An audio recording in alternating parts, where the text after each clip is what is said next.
Chers amis, bonjour. Merci de nous suivre sur notre chaîne YouTube. Alors, si vous n'êtes pas abonné, c'est le moment de le faire. Et puis, pour nous donner plus de visibilité, merci de mettre un petit pouce en l'air.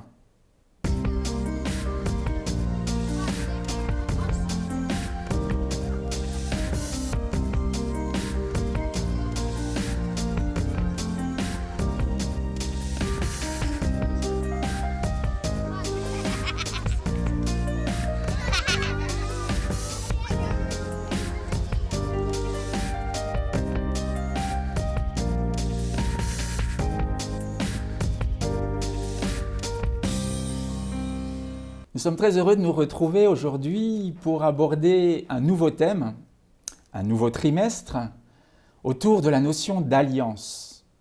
Une alliance éternelle, nous dit-on.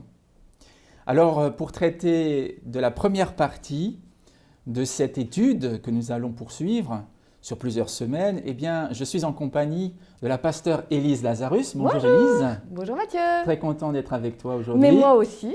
Et nous allons nous lancer donc dans une réflexion autour des premiers chapitres de la Genèse. Ouais, Et pour cela, eh bien, je t'invite à prier avec moi si tu veux bien. avec plaisir. Notre Dieu, oui, nous voulons nous placer sous ta direction, nous voulons nous laisser inspirer alors que nous allons commenter ta parole ensemble, alors que nous allons la faire vivre. Nous voulons qu'elle puisse rester vivante à nos yeux, vivante et agissante. Merci de bénir cet entretien et de nous offrir l'assistance de ton esprit. Au nom de Jésus. Amen. Amen. Et oui, la notion d'alliance est importante. En tout cas, dans les premiers versets de la Genèse, déjà, on est heurté par les premiers versets qui sont là et qui nous disent que l'origine n'est pas une origine hasardeuse, une origine, on dirait, supposée scientifique, mais c'est une origine divine. Et on a un premier verset dans la Bible qui nous dit sans autre forme de procès qu'au commencement, Dieu a créé le ciel et la terre. Donc ça, généralement, on va nous dire, mais ça n'est pas scientifique. Qu'est-ce qu'on nous dit là? Alors, Élise, moi j'aimerais te poser une question Oh là, vas-y. très simple. Mais comment est-ce que tu lis ce verset?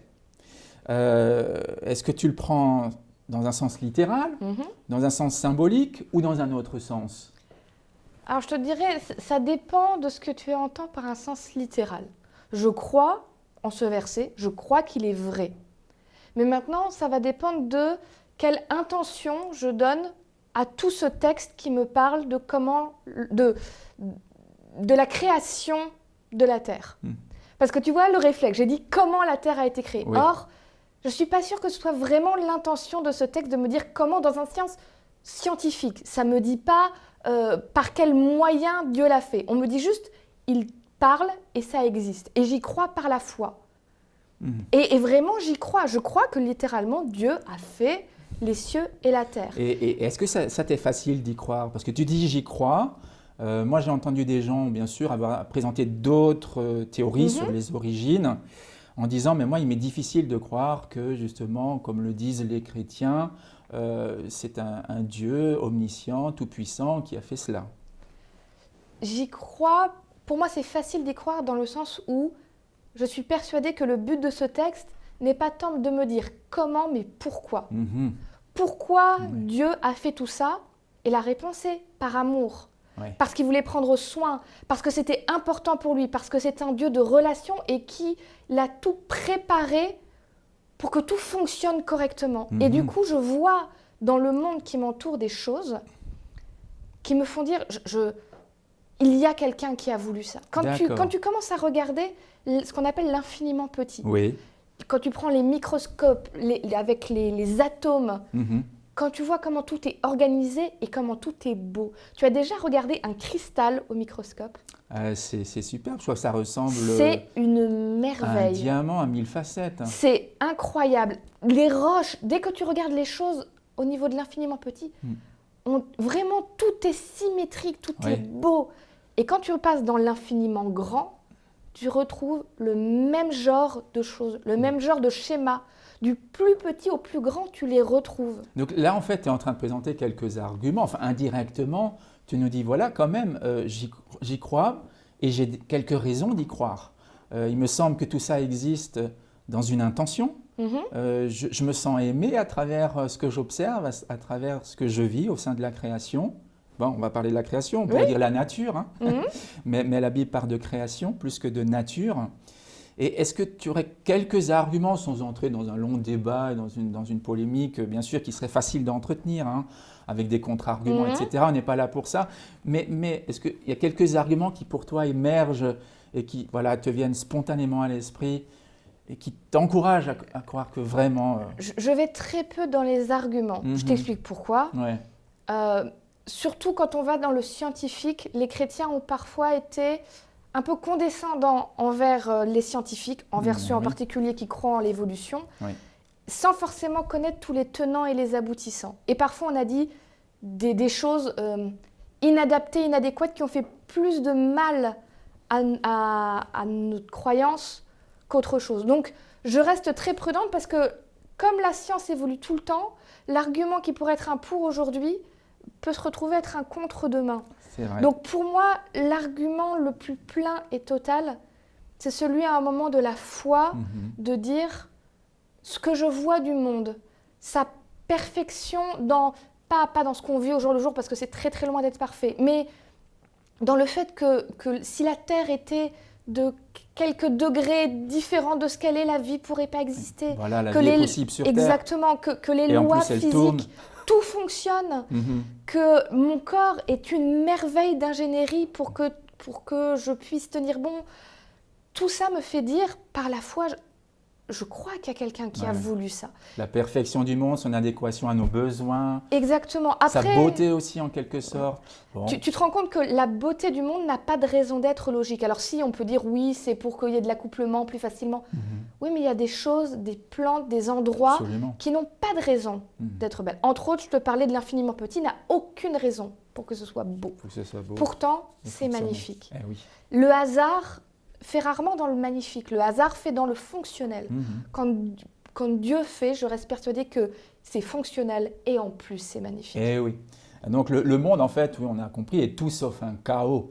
Évidemment, c'est pour ça qu'on est là, c'est pour ça qu'on bénéficie de l'air abondant qui remplit nos poumons et qui nous fait vivre, qui oxygène nos cellules. Alors, je te propose maintenant qu'on lise une partie de ce chapitre 1er. Alors, c'est vrai que j'ai mis en exergue le verset 1. Il est formidable, ce verset 1. Il est un peu provocateur pour nos contemporains, c'est sûr. Mais on voit que, pourtant, il me semble, il parle vrai, même s'il ne parle pas scientifiquement. On pourrait lire ce qui concerne la création de l'homme, si tu veux bien, puisque l'homme est au centre même de la nature. L'homme a modifié la nature. Et aujourd'hui, on voit bien qu'il y a une interaction très forte entre les deux. Alors, au verset 26 du chapitre 1er, si tu veux bien commencer la lecture, on peut aller jusqu'à la fin du chapitre. Dieu dit, faisons les humains à notre image, selon notre ressemblance, pour qu'ils dominent sur les poissons de la mer, sur les oiseaux du ciel, sur le bétail, sur toute la terre et sur toutes les bestioles qui fourmillent sur la terre. Dieu créa les humains à son image, il les créa à l'image de Dieu, hommes et femmes, il les créa. Dieu les bénit, Dieu leur dit « Soyez féconds, multipliez-vous, remplissez la terre et soumettez-la. Dominez sur les poissons de la mer, sur les oiseaux du ciel et sur tous les animaux qui fourmillent sur la terre. » Dieu dit « Je vous donne toute herbe porteuse de semences sur toute la terre, et tout arbre fruitier porteur de semences, ce sera votre nourriture. À tout animal de la terre, à tout oiseau du ciel, à tout ce qui fourmille sur la terre et qui a souffle de vie, je donne toute herbe verte pour nourriture. » Il en fut ainsi. Dieu vit alors que tout ce qu'il avait fait était très bon. Il y eut un soir et il y eut un matin. C'était le 6e jour. Merci, on voit que tout était très bon, donc tout fonctionnait bien, tout était harmonieux. Tout à fait. Tout réjouissait le cœur de Dieu en quelque sorte, en particulier l'homme et la femme, puisque ici, il est bien précisé que Dieu a créé l'être humain à son image et il a créé des êtres sexués. Il a créé au départ, selon ce récit, un homme et une femme qui se sont multipliés et donc qui sont à l'origine de l'humanité. C'est ce qu'on suppose. Dis-moi, il y a quand même une expression assez curieuse ici qui ne fonctionne pas pour les animaux. En tout cas, elle n'est pas appliquée aux animaux. C'est que Dieu a créé l'homme, l'être humain donc, à son image. Peu avec cette expression synonymique, selon sa ressemblance. Comment tu comprends ça? Alors, il y a plein de questions là-dessus. Est-ce que c'est une ressemblance physique? Est-ce que c'est... Moi, je crois, en tout cas, physique, je ne sais pas, mais ce dont je suis sûre, c'est une ressemblance dans le caractère et dans les besoins. Dans les besoins. Le caractère de Dieu, c'est un caractère d'amour, Oui. de justice Oui. et de relation. D'accord. On retrouve ces trois mêmes choses très fortement dans les besoins fondamentaux de l'être humain. Mais là, on pourrait t'objecter, tu vois, les animaux aussi ont des besoins. Ouais. On pourrait parler de besoins de nourriture, donc les besoins de base, de besoins d'affection, peut-être même aussi de communication avec d'autres animaux ou avec les êtres humains. Ah, est-ce que tu essaies d'évoquer peut-être le spécisme, c'est-à-dire l'idée que l'être humain vaudrait mieux que les animaux et donc a tout pouvoir sur lui? Alors, qu'est-ce que tu en penses? Oui, on peut se poser la question, est-ce qu'on a là une vision spéciste du monde? On ne va pas se le cacher, il y a des gens qui ont utilisé la Bible pour justifier le spécisme en disant les animaux, c'est limite, ils n'ont pas d'âme ou ils n'ont pas de sentiments, alors que l'homme, lui, il est comme Dieu. Oui. Je pense que c'est une très mauvaise lecture de ce que ce texte dit. D'abord parce que le texte ne dit pas que l'homme ou la femme est comme Dieu. Exact. Il est à l'image de Dieu. Si je prends une photo de toi, oui. Je peux l'emmener avec moi, mais je ne t'ai pas avec moi. Tant mieux. Oui, oui, il n'y a pas de problème. Mais ce que je veux dire, c'est que l'homme a quelque chose qui rappelle Dieu, mais n'est pas Dieu, et n'est pas au niveau de Dieu. C'est vrai que dans le Nouveau Testament, on trouvera une expression presque semblable, mais légèrement différente, qui concerne le Christ. On nous dit qu'il est l'image de Dieu et non pas à l'image. Donc là, on sent qu'il y a une nuance. Mais bon. Exactement. Je te laisse continuer. Et du coup, tout comme Dieu domine sur l'être humain, ne veut pas dire que Dieu martyrise l'être humain, mais qu'au contraire, il se sent responsable de sa création et c'est à sa charge d'en prendre soin. De la même façon, tu trouves dans le texte et dans Genèse 2 que Dieu rend l'homme responsable. Tu le trouves aussi dans Genèse 1, tu domineras.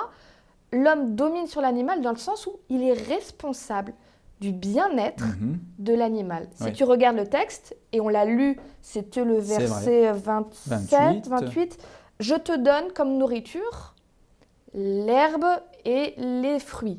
C'est-à-dire c'était un régime végétalien. Je ne suis pas en train de dire que tout le monde doit être végétalien aujourd'hui, ce n'est pas le cas. Je dis juste qu'à l'origine, quand tout était parfait, les animaux n'étaient pas prévus pour être de la nourriture, mais des relations à l'homme avec lequel il était en position de responsabilité de s'assurer que tout va bien pour eux, qu'il n'y a pas de problème, on prend soin d'eux.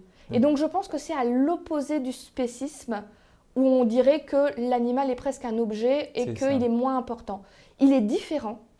On a une responsabilité. Pour moi, quand la Bible dit « tu domines sur quelqu'un », plus tu es en haut de l'échelle, plus ta responsabilité est grande. Et c'est pour ça que la responsabilité de Dieu est la plus grande, parce que c'est lui qui domine sur tout. Mais après, nous, il nous a donné responsabilité sur la terre et sur les animaux. Et donc, on a fait du très mauvais boulot là-dessus. Oui, parce que l'homme est responsable du bien-être aussi de l'animal. Exactement. Voilà. Il est à l'image de Dieu. On peut aussi comprendre par là qu'il a une possibilité infinie de développement intellectuel, émotionnel, spirituel, ce qui n'est probablement pas le cas de l'animal qui vit sur le mode instinctuel. Et on voit que l'homme, à l'image de Dieu, peut finalement s'orienter librement, soit vers Dieu, ou soit dans une autre direction. Et justement, on va en parler dans un instant. Un animal est conscient, a des émotions, a des besoins, mais est quand même plus que l'être humain assujetti à son instinct. Oui. L'émotion je vais prendre un chien parce que j'aime beaucoup les chiens, ils sont capables d'une fidélité immense, ils sont capables d'émotions immenses, mais tout ça reste assez assujetti à un instinct de meute, Oui. à un instinct de protection. L'homme a une capacité, qu'il utilise en bien ou en mal, de réflexion et de retrait par rapport à ses instincts. Ouais. Donc l'animal est conditionné en quelque sorte par son instinct, ce qui n'est pas le cas de l'homme. L'homme peut s'autodéterminer, ce qui est impossible pour l'animal. Hein.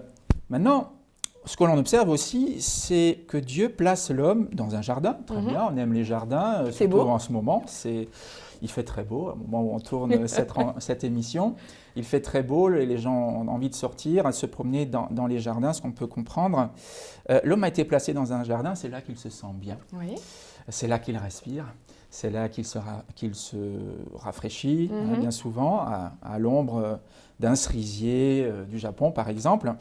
On sent que tu aimes bien cet arbre-là, Ah, oui, je oui, comprends. Oui. C'est magnifique. C'est très beau.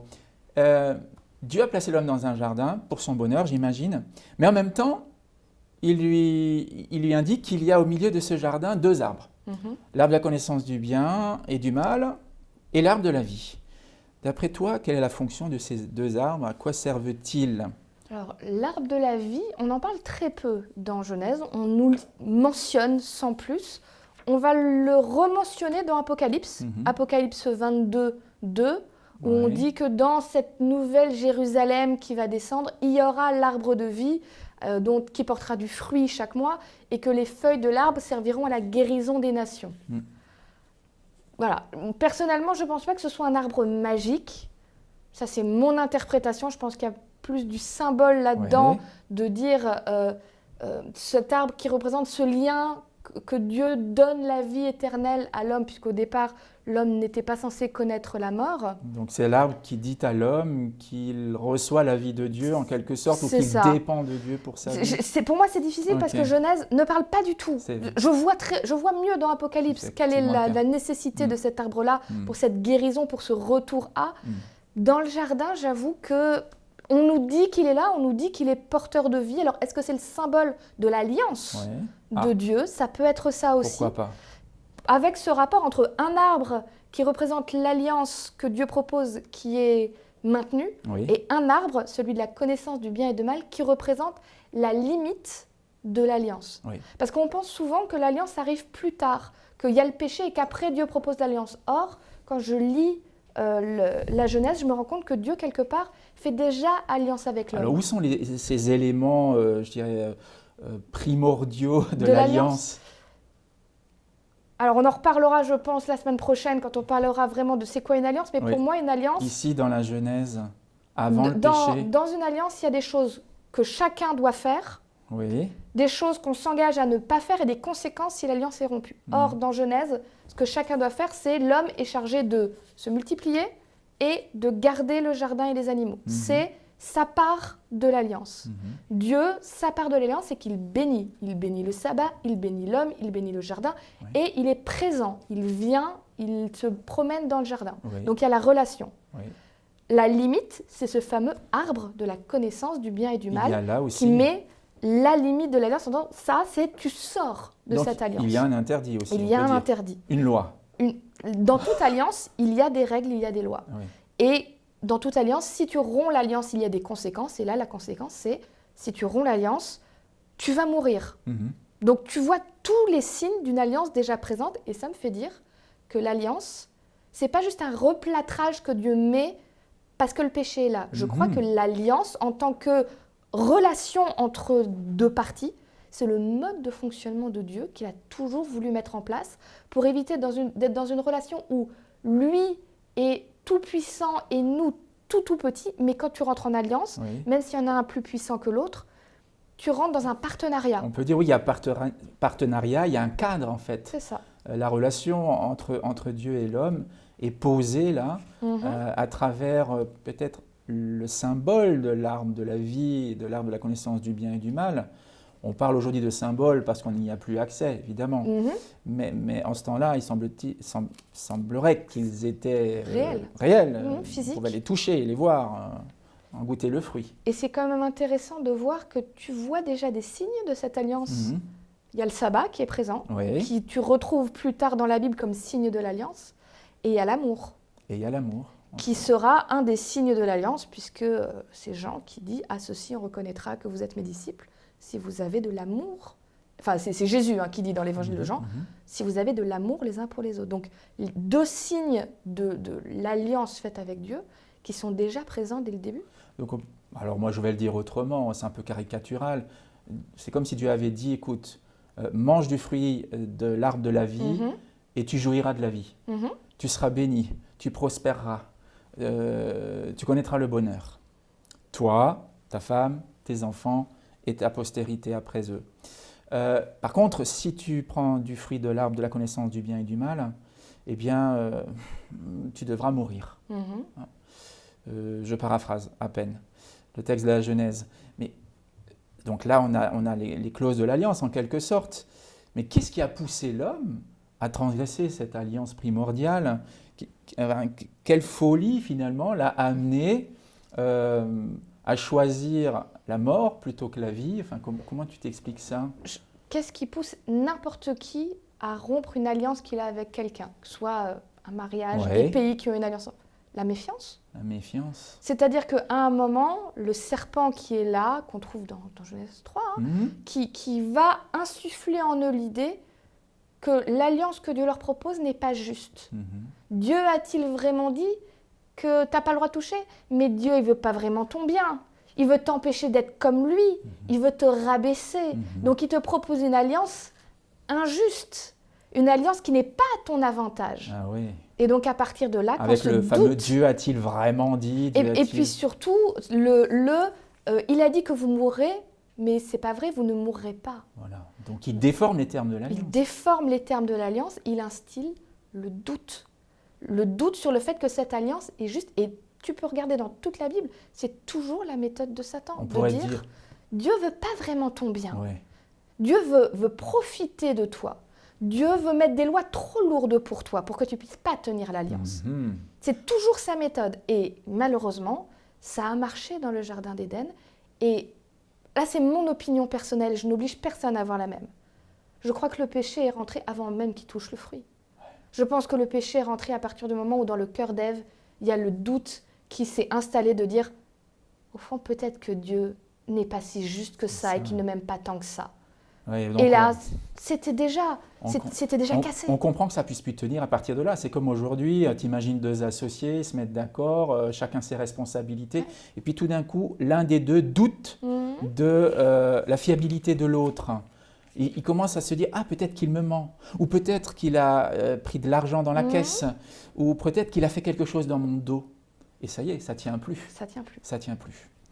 Alors, les conséquences, on le sait, ont été dramatiques. Aujourd'hui, nous en faisons encore les frais. On peut dire que même la pandémie actuelle fait partie, malheureusement, de toutes ces conséquences. Tout à fait. On ne va pas peut-être les énumérer, mais... sinon, on fait 6 heures d'émission, au moins, si on doit prendre toutes les conséquences. On va vous éviter les 6 heures d'émission. Mais voilà, les conséquences sont nombreuses, elles sont douloureuses.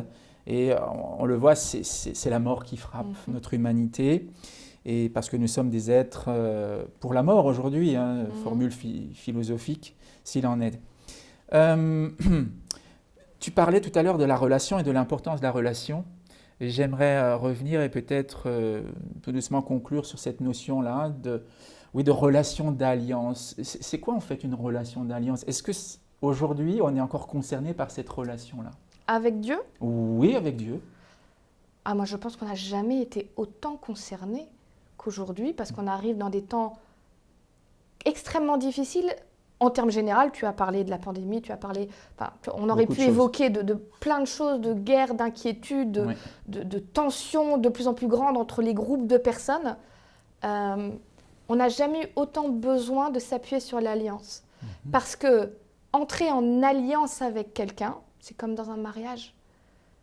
Tu dis, je fais confiance à quelqu'un.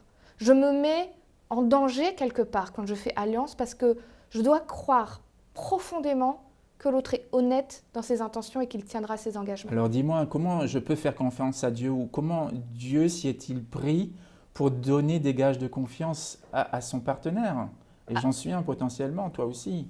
Alors, peut-être que vous allez trouver que je ne suis pas assez terre à terre. J'essaierai de dire quelque chose de plus terre à terre après, mais vraiment, je vous invite à étudier les prophéties. Il n'y a pas plus rassurant pour être sûr que Dieu tient ses promesses que d'étudier les prophéties. Et je suis persuadée que c'est pour ça qu'elles existent, les prophéties. Pas pour qu'on fasse du catastrophisme sur ce qui va se passer, qu'on se méfie les uns des autres. Non, non, non.